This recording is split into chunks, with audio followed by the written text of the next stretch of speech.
Ramokgopa was before the NCOP for the first time as the Minister of Electricity. He was cornered on his plans to reduce and ultimately end load shedding amid huge losses to the economy.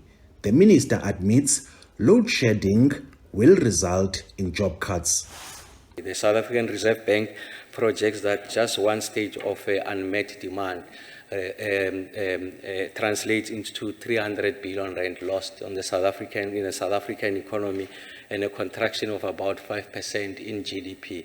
We know that in 2022 we lost upwards of 650,000 jobs as a result of load shedding, and the projection is that at the current rate of load shedding we are on course to lose about 850,000 plus jobs. Ramokgopa has reiterated that Eskom intends to increase its energy availability factor from the current 53% to 60% by the end of this financial year. He considered that the power utility is expected to register more load shedding days this year than the 2 previous years. Ramokgopa also says the decommissioning of coal-fired power stations will also be delayed, as this could plunge the country into darkness. This will start at Camden. For the record, Eskom has got about 14 coal-powered power stations, plus one that is nuclear, and a number of peaking plants in the country.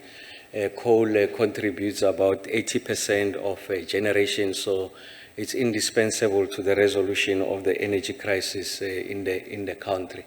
The current efficiency levels of these plants is sitting at 53%, and the Eskom board has approved a strategy that intends to improve the performance of this installed capacity in the current financial year to 60%, so you add another 7 percentage points, and if you come to think of it, 1% increase equates to close to about 450 megawatts. Ramokgopa says there are coordinated efforts to end power cuts between his ministry, the energy minister, and the public enterprises minister.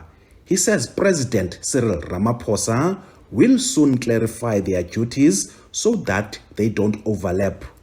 And the president will, as and when he deems it fit, makes those determinations. I'm not the one to prescribe to the president on whether this or that entity should report to me. The president will make that determination as he sees it fit, but the president did extend an invitation to both myself, Minister Godan, and Minister Mantashe under one roof, so that we get to coordinate, if you like, what our interventions are. Ramokgopa says Eskom anticipates to exceed the 30 billion rand budget for diesel, but points out that the cost to the economy outweighs the cost of burning diesel to keep the lights on. Ulelani Philip, SABC News, Parliament.